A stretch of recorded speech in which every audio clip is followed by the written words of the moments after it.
Okay, let's get the correct time. Real quick. The time is 12 noon. Meeting will come to order. Special City Council meeting agenda. Notice is hereby given that the above call meeting of the governing body of the City of Balcones Heights, Texas will be held on Tuesday, May 27th, 2025 at 12 noon in the Justice Center located 3300 Hillcrest Drive, Balcones Heights, Texas, 7821201 to consider and act upon any lawful subject which may come before said meeting, including among others the following items to be discussed and acted upon. So we're going to call to order and recording of the quorum. We have a quorum. Invocation and pledges of allegiance to the U.S. Texas flags. Who would like to have the honor of doing that?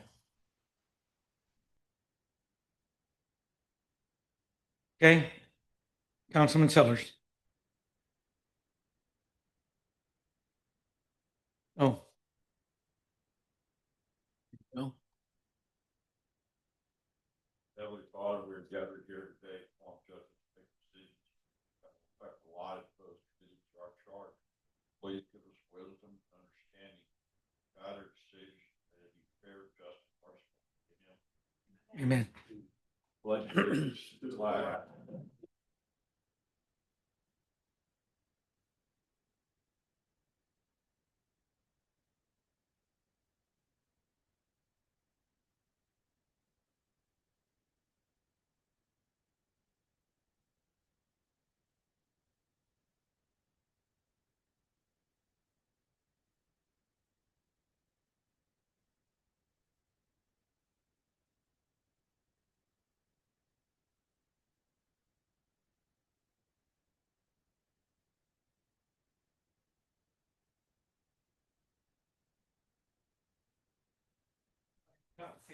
Bring the attention of the governing body so long the citizens to be heard section.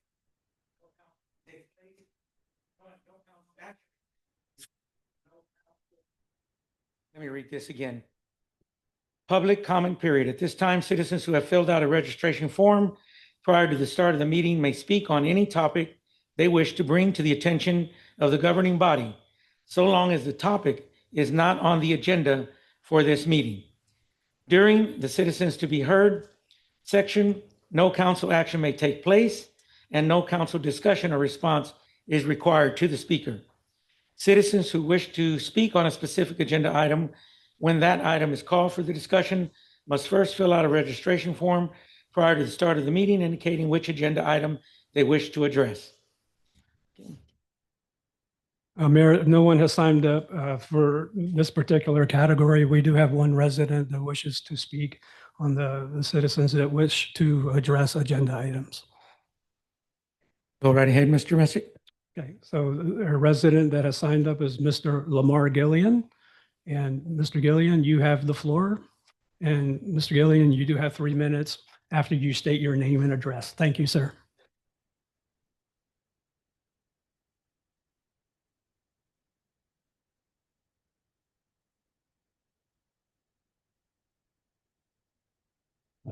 Can y'all hear me now?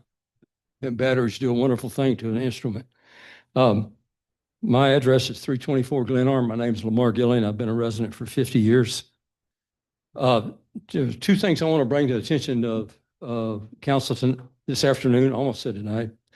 Number one is the graffiti. If you drive through the neighborhood, you'll see the graffiti is picking up. For instance, behind the oil change place, there's a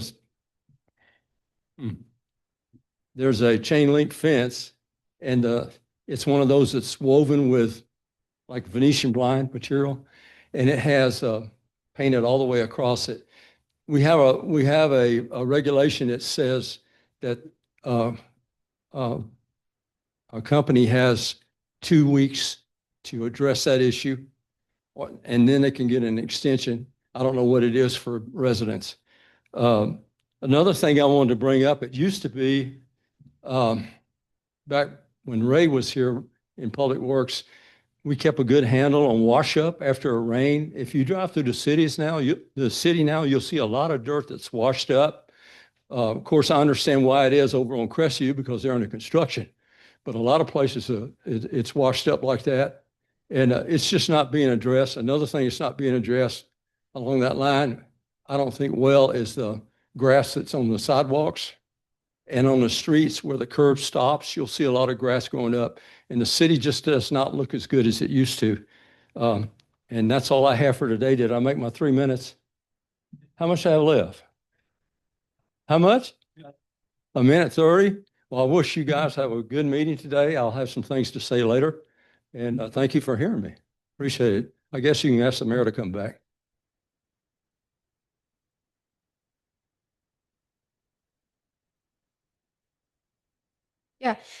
So we actually opened up a case on that one graffiti you're talking about on Fredericksburg Road behind the Jiffy Lube. Last week, we did patrol the areas and we created quite a bit of cases on the graffiti, on the dumpsters. In regards to the graffiti, we also started working on the dirt on the curbs. So our ordinance states on the right of ways that the homeowners are responsible up to the curb. And so a resident should maintain that grass and weeds on the sidewalk in front of their house up to the curb. I'm not sure if a lot of residents are aware about that. We are going to mention it hopefully soon in our newsletter.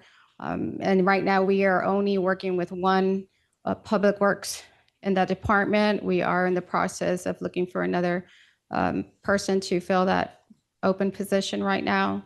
But regarding the graffiti, we have made several open cases regarding the graffiti throughout the city.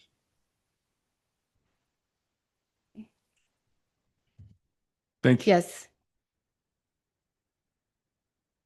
I was just gonna say, when you make recommendations about the sidewalks and the graffiti and stuff, can we reference the codes so we can actually take a look at them ourselves so we'll know exactly like what you're talking about? So that if one comes up that's really kind of wonky, we can also look at that too.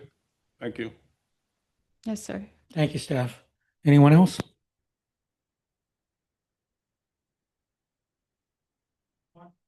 Mr. Messick brought something to my attention. Mr. Messick, go ahead. Yes, sir, Mayor and Council, my apologies. Mr. Gillian had signed up under citizens to be heard, and he just did that. He's also signed up for agenda item 1 and 2. So, Mr. Gillian, at this time, did you wish to come up now or at some other time?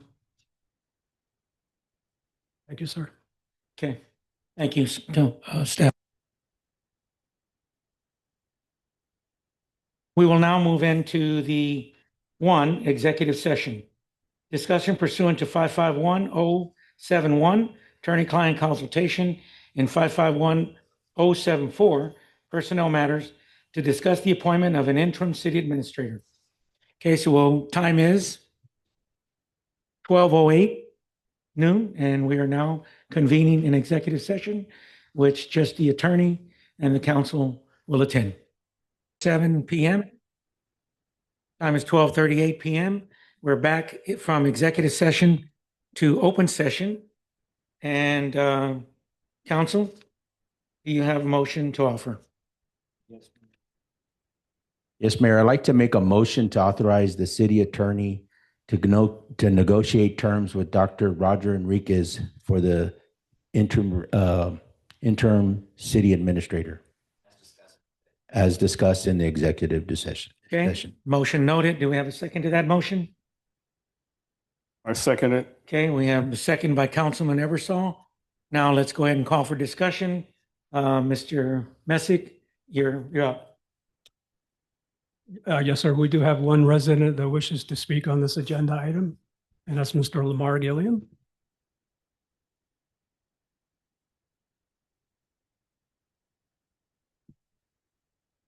Thank you for hearing me today. Just a few comments. I don't know anything about the candidate you chose. I hope you chose a good candidate. My question is, did you get a copy of the position description beforehand? Okay, good. That's a good start. And just a couple of things I'd like to outline in the knowledge, skills, and abilities section. knowledge of sources of information related to municipal programs, services, and administration. That's a requirement. Knowledge of, go down a couple, knowledge of general accounting procedures for budget preparation, ability to perform statistical analysis, another requirement. Strong understanding of and ability to exercise sound judgment in council manager form of government, and knowledge of public improvements, districts, and tax incentive reinvestment zones. My question is, does the candidate meet those requirements? He does. He meets all those requirements, Mr. Burton? He does. I apologize. I'd like it back, but you can. I don't need it back. Oh. That's your copy. And if we go back to the last page of the position description, requirements have a master's degree, preferably in public administration. Does the candidate have that? He's got a PhD in it, In what? in public, I think it's public administration. You think, or does he? Hold on.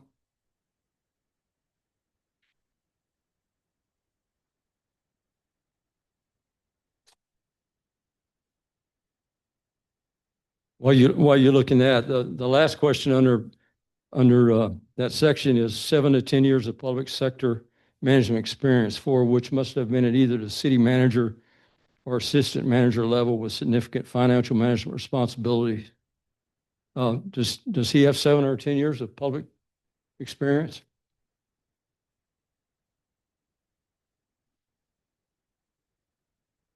Well, when he'll come up, he'll explain to you. Well, he's asking.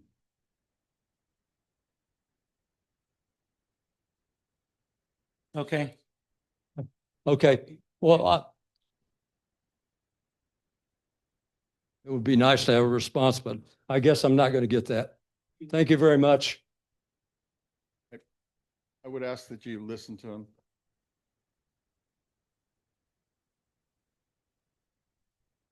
We have a motion on the floor for the coming out of the executive session.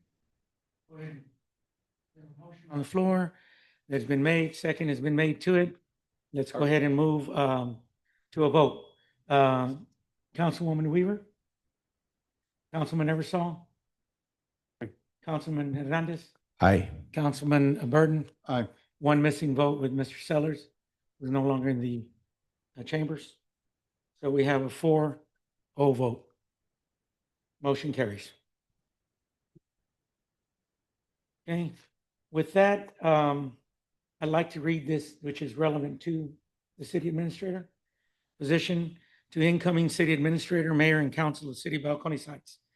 Today's date, subject, strategic priorities for city administrator. First 90 days. And this is for the benefit of the citizens as well. The mayor and the city council of Balcones Heights welcomes you to your role as interim city administrator. Your appointment comes at a time of a transition, and your leadership is critical in restoring accountability, improving public safety, and ensuring sound fiscal stewardship. To that end, the city council has identified the following 3 strategic priorities to guide your first 90 days. 1, mall accountability, tri-audit approach at Wonderland of the Americas. Wonderland of the Americas Mall is a cornerstone of our city's economy and image. The city must assertively enforce the terms of its agreement with Crossroads LTD and protect the public's interest through a tri-audit approach. Financial audit, confirm receipt and timing of all contractually required payments, including the $100,000 quarterly obligation, audit records related to prior incentive payouts, and tax arrangements to assess compliance and exposure. 2, building conditions audit, assess the current condition of escalators, elevators, HVAC systems, security infrastructure, and public places. Identify violations of code, deferred maintenance, and failure to meet minimum habitability standards. Operational audit, evaluate mall security operations, tenant relations, communication protocols, and adherence to agreed upon development standards. Include tenant feedback as part of a stakeholder engagement process. The results of these 3 audits shall form the basis of a performance review of Crossroads LTD and inform all future decisions regarding potential cooperation or enforcement. 2, police department improvement and efficiency. Public safety reforms are a top priority. The city expects a forward-thinking, data-driven strategy that enhances service quality while improving operational efficiencies. Your key responsibilities include reviewing staffing levels, patrol allocations, and overtime usage, recommending cost-effective staffing solutions, including potential force reductions without compromising public safety. Develop a crime prevention plan, focus on measurable outcomes, community trust, and proactive policing, ensuring alignment of departmental leadership with city values and policy direction. 3, budget and fiscal austerity. The City Council expects you to develop a balanced budget, grounded in fiscal discipline. We must eliminate waste, prioritize core services, and strengthen long-term financial stability. Immediate tasks include conducting a comprehensive departmental spending review, implementing cost-saving measures, and eliminating underperforming or non-essential contracts, enhancing financial reporting systems, and introducing quarterly budget performance tracking, aligning all budget decisions with clearly defined performance metrics and council priorities. You are requested to present an initial action plan within 30 days to the city, followed by a measurable progress benchmark by day 60, and comprehensive update by day 90. Your performance will be evaluated based on execution, transparency, and your ability to deliver results that serve the long-term interests of the Balcones Heights and its residents. Sincerely, Mayor Johnny Rodriguez and City Council of Balcones Heights. Those are the mandates that we are producing for the new interim city administrator that will be very busy getting these things done. So thank you for your time and attention. I think we've had the vote already. Mr. Enriquez, if you would like to speak on your behalf in any way whatsoever, you're welcome to address the City Council and the City of Balcones Heights. Well, thank you very much, Mayor. And thank you for delineating the important responsibilities of this position. I just want to say, Mayor, that take these responsibilities seriously, and we'll move with post haste to try to implement these. I appreciate the vote of confidence, and I'm really optimistic that within 90 days we can perhaps make some movement on these and set this up for the success of the city in the future as well. And whoever takes over at that point will have an opportunity to really almost have a fresh start. It's always difficult in periods of transition. It's a little bit can be a little bit scary. It can be a little bit unnerving for folks. And I just want to try to assuage those concerns. You've given the council and mayor, you've given me a very clear mandate on what to focus on. And with those types of instructions and those types of direction, I have it very clear what needs to be done and what needs to, and the time that I have to do it. So all I really have to say after that is just let's get to work. Could you answer Mr. Gillian's question for us? Just real I quick? believe his question had to do with my credentials. I have over 25 years of public service. I've been an employee for the state of Texas. In that period, in that time, I've been a department chair. I've run a center with budgets in excess of $3 or $4 million. I've had to do that as well.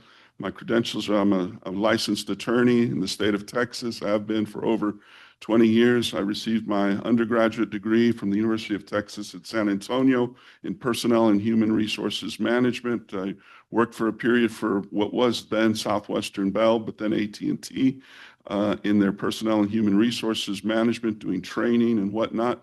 And then I went on to the University of Iowa, where I received a Juris Doctorate degree from the University of Iowa. And I've been a tenure track professor and tenured professor at the University of Texas at San Antonio for more than 25 years, where I've taught classes on everything from mostly legal classes, but also with budgeting and that, you know, that involved organizational behavior and those kinds of things. And I've supervised many master's thesis and done a bunch of professional development for actually a number of public administration organizations, the National Forum for Black Public Administrators being one, and the National Association of Latino Community Asset Builders being another. So I have a long experience. And again, the reality is, you know, the sense that I get is that the council and mayor were looking for someone to sort of right the ship for a period of time. And I think that on an interim basis, I'd be more than happy to do that, and then simply revert back to my teaching duties at the University of Texas at San Antonio. I am not under contract right now. I have a 9-month contract, and so I'm available for this summer.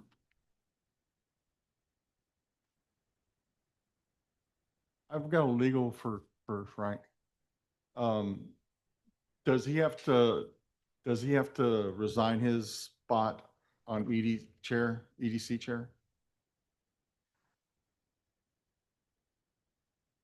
The EDC position is an unpaid position. Right. So legally, it would not fall under the Texas Constitution requirement to withdraw from that position. Thank you. Okay, any other questions? Okay, do we have a motion to adjourn?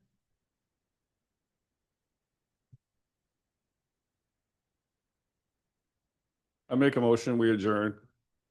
I second. Okay, so we have a motion and a second. Let's call the vote. Councilwoman Weaver, Aye. Councilman Urbisol, Aye. Councilman Hernandez, Yay. Councilman Burton. Aye. Okay, we have 4-0, Sellers missing, time 12:51 PM. The meeting has now been adjourned.